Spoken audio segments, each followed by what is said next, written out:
Olá pessoal, sejam bem-vindos à aula de Introdução à Bilatéria. E esse é um assunto tão amplo, tão imenso, que justifica uma aula inteira, que vocês vão ver é uma das aulas mais longas do curso. Mas antes de mais nada, deixa eu me apresentar para vocês. Eu sou João Nogueira. ah, no mundo antigo e no mundo futuro, vocês podem me encontrar na sala 123 da Zoologia, e além, ou então nos meus laboratórios de alunos, que são as salas 130 e 132, também do prédio da Zoo. Além disso, vocês podem me achar também pelo e-mail nogueira@ib.usp.br, também no grupo de Invertebrados 2021 do Facebook e nos nossos fóruns de discussão, que são seja pelo Moodle ou então aqueles no horário das aulas práticas, apesar de que a aula de hoje não teria prática, né? Originalmente ela não tem prática, é uma aula só teórica, mas eu também vou estar à disposição de vocês para tirar dúvidas. O importante é vocês conseguirem me achar. Seja a maneira como for que eu receba a dúvida de vocês, eu vou ter o maior prazer em responder, ou então pedir para os monitores responderem para vocês. Vamos à aula então.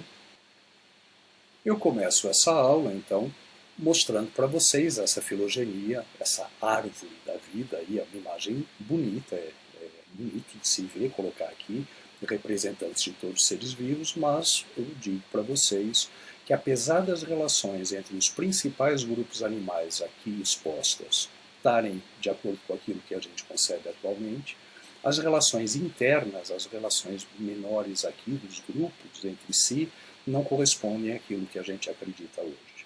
E, na verdade, conforme vocês vão ver no final da aula, que eu vou falar para vocês, não existe ainda a filogenia de metazoa, não existe ainda, nem nunca vai existir, sempre vai haver propostas mesmo, propostas evolutivas, mas ainda existe grande divergência, grande polêmica com relação à posição de alguns grupos, inclusive se são deuterostomes ou protostomos, vocês vão ver ao longo do curso, mas ainda nós não temos um consenso. De qualquer maneira, nessa nossa filogenia bonitinha também, vocês veem que os grupos que não nos interessam, que não são alvo, então bactérias, algas, fungos, plantas verdes, tudo isso está super contraído. Então, se expandir esses nós, lógico que isso aí vai dar uma espiral, vai dar uma estrutura muitíssimo maior. O que nos interessa aqui é comparar a quantidade de animais radiais, que são esses em verde mais claro, com a imensa explosão de diversidade que houve nos animais bilaterais. Então, esse é o assunto da aula de hoje. As mudanças que levaram dos animais radiais aos animais bilaterais e que justificam toda essa explosão, toda essa diversidade gigantesca que a gente tem hoje de animais. Reparem que dentro dos bilaterais, apenas esse grupo, cefalocordados, até aqui, é que corresponde aos vertebrados, ao filo Chordata. Todos os outros são animais invertebrados e serão estudados, então, ao longo desse curso. Bem, conforme eu disse logo no início, vocês têm acesso a mim através do grupo de Invertebrados 2021 do Facebook, os diversos fóruns que a gente tem, seja online, seja no Moodle, e o meu e-mail é nogueira@ib.usp.br. Comecemos então a falar dessa mudança, dessa passagem de radiata para bilatéria, que eu disse para vocês que é um dos maiores enigmas, porque são tantas mudanças que ocorreram praticamente ao mesmo tempo, num intervalo muito pequeno na escala geológica, que ainda é um enigma para nós como é que isso pôde acontecer. Basicamente, o que aconteceu e que desencadeou tudo, o gatilho, foi a triblastia, o aparecimento do terceiro folheto embrionário. Então, os animais diblásticos ou diploblásticos, que são os animais radiais, têm um primeiro folheto embrionário, que é a ectoderme, externa, e um interno, que é a endoderme. Só há esses dois. Entre eles vai haver um material gelatinoso, uma matriz extracelular, que pode ser chamado de mesohilo ou mesogleia nos diferentes grupos e pode até ser mais rígido, no caso das medusas, mas não é um folheto embrionário. A mesoderme aparece nos animais bilaterais, terceiro folheto. Então, ectoderme por fora, ecto, exterior, endoderme por dentro, forrando o tubo digestivo, endo, de interior, e mesoderme, meso, que fica entre as duas. Essa mesoderme é o tecido folheto do qual se originam diversos tecidos, órgãos e sistemas. A própria musculatura toda é mesodérmica, de origem mesodérmica. Então, o aparecimento desse folheto permitiu, entre muitas outras coisas, uma locomoção muito mais eficiente e muito mais orientada, como a gente vai ver na sequência. Se vocês lembrarem, os cnidários tinham células epitélio-musculares, que são células de origem tanto ectodérmica quanto endodérmica, mas que não são homólogas à musculatura dos animais bilaterais, que é de origem mesodérmica. Bem, então, vejam, esse ponto é a grande questão, é a grande interrogação para nós. Mas a partir do momento em que isso aconteceu, muito provavelmente desencadeado pela fibroblastia, nós tivemos toda essa explosão de vida animal. Lembrando então um pouco de animais radiais, para poder comparar com os animais bilaterais, vamos ver como é que era a movimentação. Esponja, óbvio, não tem nem sentido a gente falar em movimentação, porque não tem tecido, não tem musculatura, não tem absolutamente nada e não se mexe. A única coisa seria, no máximo, um ligeiro contraído ósculo, mais nada. Fora isso, em cnidários a gente tem as duas formas corporais, pólipo e medusa. Os pólipos são muito mais sedentários, alguns inclusive sésseis, são incapazes mesmo de se mover, porque eles secretam um esqueleto calcário ao redor deles, os corais, por exemplo. Enquanto outros pólipos que não têm esse esqueleto podem ter algum tipo de movimento, se as condições estiverem ruins, eles podem se arrastar um pouco pelo substrato, uma anêmona, por exemplo. Quem já teve anêmona em aquário já viu isso. Então, eles podem se deslocar um pouco pelo substrato, mas é sempre uma mobilidade muito, muito reduzida. As medusas são exceção. Então, as medusas, elas têm uma movimentação, e uma movimentação no eixo horizontal, no eixo vertical. O que a medusa faz? A musculatura da umbrella contrai, ela pulsa, tem a jato de propulsão e ela vai subir. E assim ela vai indo. Quando ela quer descer, o que ela faz? Ela simplesmente se deixa cair pela gravidade e pelas correntes marinhas. Os tentáculos ficam balançando ao léu, aí, ao sabor das correntes, durante esse movimento, e eles entram em contato com micro-organismos do plâncton, zooplâncton, pequenos crustáceos, às vezes até peixes, e dessa maneira o animal captura o seu alimento. Então, uma captura de alimento muito mais passiva. Ninguém nunca vai ver uma medusa, nem uma cubo-medusa daquelas feiões, mas ninguém nunca vai ver uma medusa sair correndo puf, puf, puf, puf, puf, atrás de um peixe, por exemplo. Simplesmente não existe. Agora, em animais bilaterais isso existe. Os animais bilaterais, graças ao aparecimento da musculatura, terceiro folheto embrionário, mesoderme, eles já conseguem se deslocar de uma maneira muito mais ativa, eles têm uma locomoção muito mais ativa.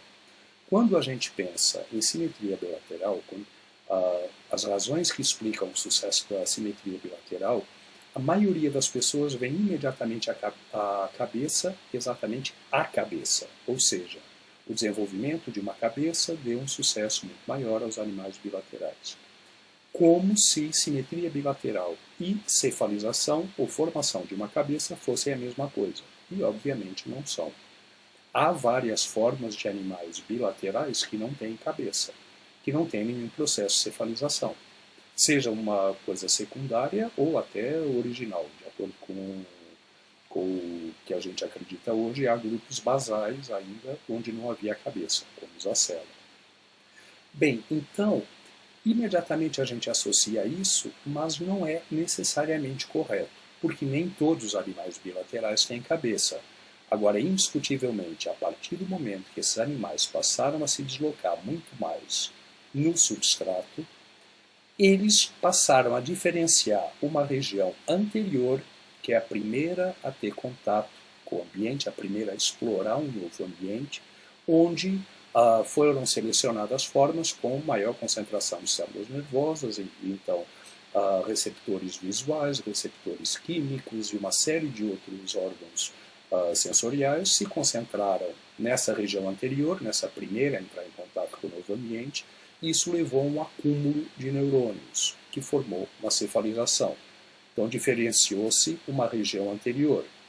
Além da região anterior, também frequentemente nós temos uma região ventral, que é encarregada da locomoção, seja através de cílios, seja a secreção de muco associado a cílios ou não, seja através de pernas ou outras estruturas musculares, e também a diferenciação de uma superfície dorsal para a proteção, tanto proteção do sol, quanto proteção da água, quanto proteção de eventuais predadores. Bem, então, para falar de simetria bilateral, nós temos que ver como é que é possível dividir o corpo do animal em duas partes, não necessariamente iguais e nem necessariamente mesmo tamanho, conforme a gente vai ver. Então, quais são os eixos ou os planos em que a gente pode dividir o corpo de um animal em duas partes? Um animal bilateral, representado aqui esquematicamente, vocês veem diferenciação de uma região anterior e de uma posterior, diferenciação de uma superfície ventral e de uma superfície dorsal. Como é que a gente pode dividir esse animal em dois?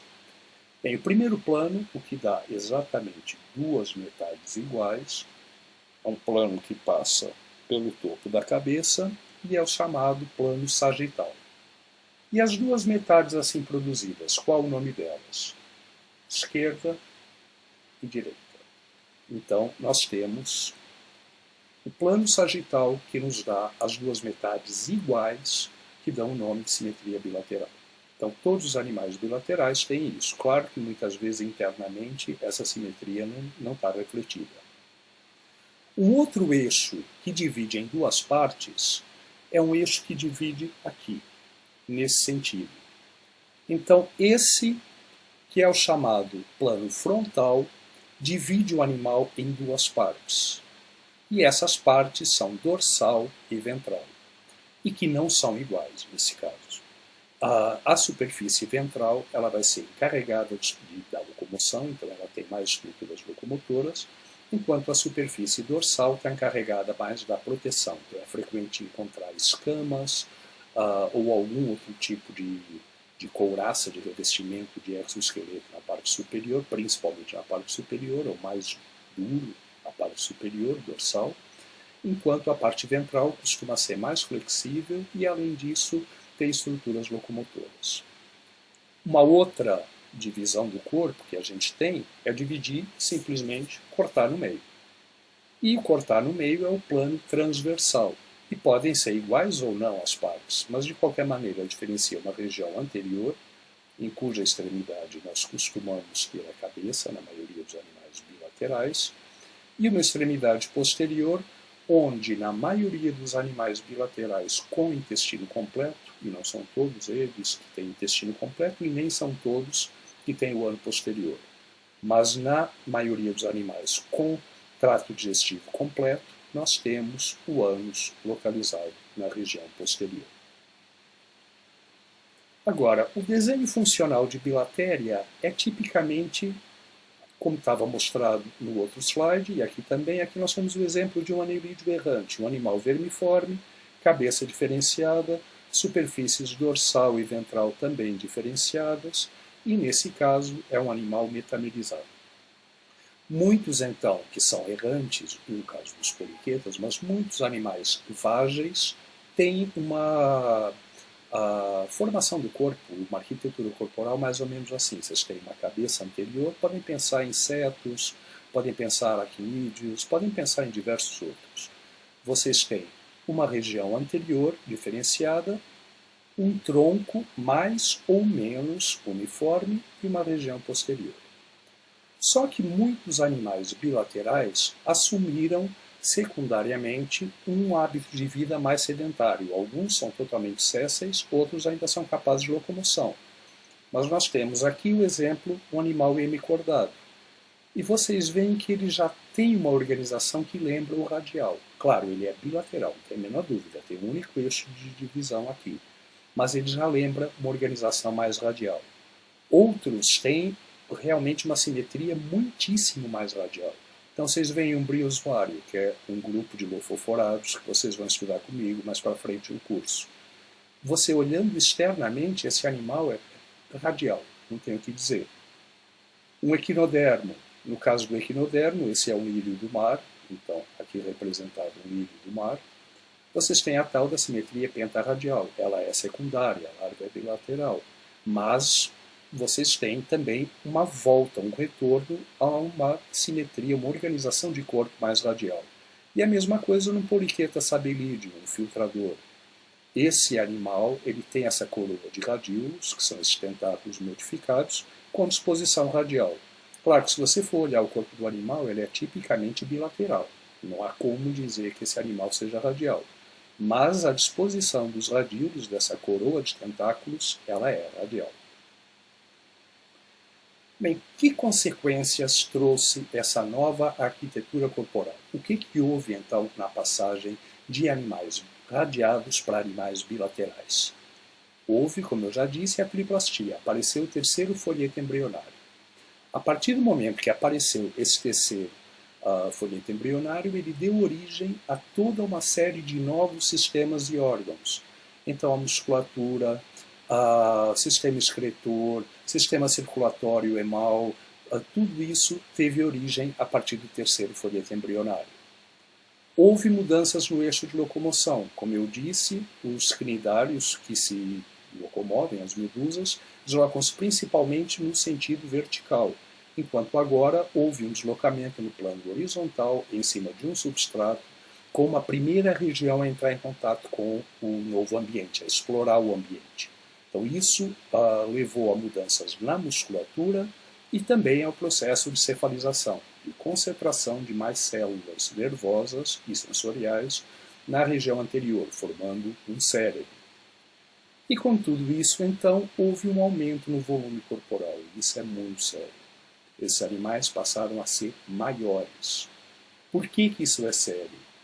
Porque a maioria dos processos fisiológicos dos animais radiais ocorre por difusão, ou seja, a captura de oxigênio do meio externo para a respiração celular é por difusão, seja da água do meio externo, seja da água na cavidade gastrovascular, mas está tudo em contato muito próximo. Eliminação do gás carbônico, produzido pela respiração celular, e dos excretas nitrogenados, também produzidos por todo o processo de digestão de proteínas, tudo isso ocorre por difusão em animais radiais, porque tem água muito próxima. Tem água no meio externo ou dentro da cavidade gastrovascular. Com o aumento do volume corporal, isso não foi mais possível. O volume dos animais, o tamanho dos animais, ele aumentou de uma maneira que não suportou mais a superfície. Pensa, a superfície por onde entra ou sai uma molécula, a pele, entre aspas, ela tem uma área, a superfície ela é medida ao quadrado.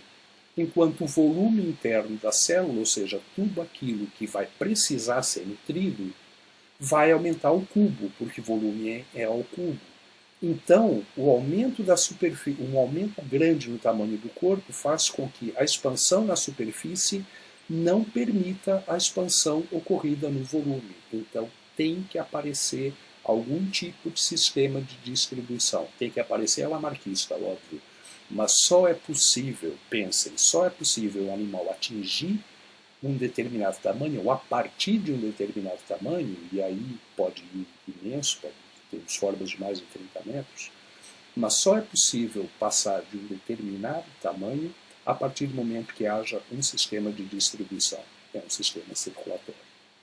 Então, o aumento do volume corporal levou ao aprimoramento do sistema digestivo, com novos órgãos, também derivados do terceiro folheto embrionário, vários órgãos associados ao trato digestório, e houve o aparecimento de sistemas circulatório, excretor e respiratório, exatamente para compensar aquilo que não é mais possível realizar através da difusão. Pensando como é a musculatura nesses animais. Vejam, os animais bilaterais têm principalmente dois tipos de feixes musculares, que são as musculaturas longitudinal, que vão ao longo do animal inteiro, e circular, que dão a volta, formam anéis.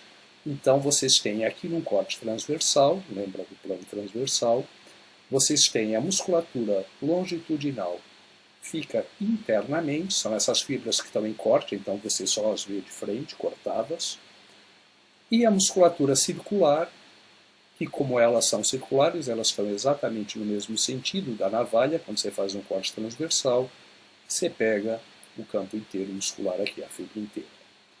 Então, num animal tipicamente bilateral, com o corpo vermiforme, e a definição de vermiforme é um corpo de largura razoavelmente uniforme, não precisa ser completamente uniforme, pode haver variações, mas uma largura razoavelmente uniforme, pode ser cilíndrico ou mais achatado, mas ele é muitíssimo mais comprido do que largo. Essa seria a definição de um animal vermiforme, como os que temos aqui, regiões anterior e posterior diferenciada. Vejam as faixas musculares representadas aqui. No primeiro estágio de equilíbrio, é quando as musculaturas longitudinal e circular, ambas estão parcialmente relaxadas, parcialmente contraídas. Só que essas musculaturas têm que agir contra alguma coisa, tem que haver um antagonismo contra um esqueleto, isso é extremamente necessário. Pensa, se você tiver um saco plástico vazio, você pode amassar ele de qualquer lado que ele vai continuar no lugar. Agora, se esse saco plástico tiver um pouco de água e for fechado, quando você o apertar de um lado, ele vai em direção ao outro. Ou seja, num sistema fechado, com fluido interno aqui dentro, uma contração da musculatura circular, contração dessa musculatura circular, então estou apertando meu saco de água, faz com que a musculatura longitudinal se distenda. Então vocês têm aqui uma contração da musculatura circular leva à distensão da longitudinal. E vice-versa. A musculatura longitudinal contraída leva a uma distensão da circular, porque são musculaturas antagônicas. Uma age contra a outra. E sobre um esqueleto hidrostático, na maioria dos animais invertebrados. Esse esqueleto hidrostático é o quê? É a cavidade corporal. E é bastante importante a gente falar dela já agora, porque ela é um dos aspectos mais importantes da morfologia e de todo o desenvolvimento embrionário dos animais bilaterais. Cavidade corporal pode ser pseudoceloma, celoma verdadeiro. E no caso da ausência dela, os animais seriam acelomados. Além disso, existem outras fibras musculares em alguns grupos, em particular de animais bilaterais, como a musculatura dorso-ventral, que vai de alto a baixo. Essa musculatura dorso-ventral é que promove o achatamento do corpo de plateumintes, também de sanguessugas e outros animais. E musculatura oblíqua. Na musculatura oblíqua, as fibras elas estão orientadas formando uma trama, formando um xadrez. Umas para um lado, outras para o outro. E o resultado é que a contração dessa musculatura leva a movimentos de torção dos animais, como a gente observa também em diversos vermes, sanguessugas. Bem, nós falamos que o aumento do volume corporal era um problema. E por que é esse problema? Conforme eu disse para vocês, há uma ligação direta na relação entre superfície e volume. Quando uma célula se expande, a superfície da membrana plasmática aumenta ao quadrado, enquanto o volume interno contido por essa membrana aumenta ao cubo. Então, a demanda da célula, a demanda nutritiva e também o que é produzido de dejetos, aumenta ao cubo, enquanto a área por onde esses nutrientes terão que entrar ou essas substâncias terão que sair, ela aumenta ao quadrado. Então, há um problema sério. E isso só é possível haver um equilíbrio, só é possível a sobrevivência de um organismo até a distância máxima de 1 milímetro. Por que 1 milímetro? Porque o máximo que a difusão vai é meio milímetro. Meio milímetro dá ainda para suprir as células, mais do que isso não. Então, meio milímetro para um lado mais meio milímetro para outro, dá 1 milímetro total de diâmetro. Vejam o que acontece então numa célula que estaria aqui. Primeiro meio milímetro, ele é nutrido pelo meio externo, de oxigênio, de nutrientes, o que quer que seja. Mas, a partir de meio milímetro, nós já temos uma difusão muito mais lenta e uma difusão muito menos eficiente. E nós temos a formação de áreas famintas em organismos que sejam maiores, que tenham um diâmetro maior do que 1 milímetro. Isso não há como fazer a difusão compensar isso, não tem como. A distância máxima de difusão é o meio milímetro. A única maneira é levar esse meio externo de alguma maneira mais próximo, para estar dentro do raio do 1 milímetro. E como é que dá para fazer isso? Apenas com sistemas circulatórios. Então, sistemas circulatórios eles podem penetrar entre os tecidos, podem ser bastante ramificados para diminuir as distâncias ao máximo e dessa maneira permitirem a difusão.